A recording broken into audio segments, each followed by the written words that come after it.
జ్యోతిష్యం అనేది మనకు సనాతన సాంప్రదాయంలో పూర్వకాలం వేదకాలం నుండి ఉన్నది. అయితే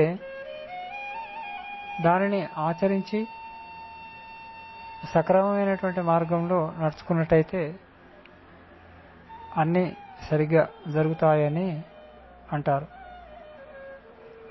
ప్రతి మానవుడికి తన యొక్క పూర్వజన్మ అనుసారం ఈ జన్మలో ఏమి కావాలో అవి జాతక జన్మ కుండలి ద్వారా తెలుసుకోవచ్చును. అయితే జ్యోతిష్యంలో గ్రహములు ఏ విధంగా ఉన్నప్పటికీ కూడా భగవంతుడిపై భారం వేయడం మాత్రం మర్చిపోవద్దు.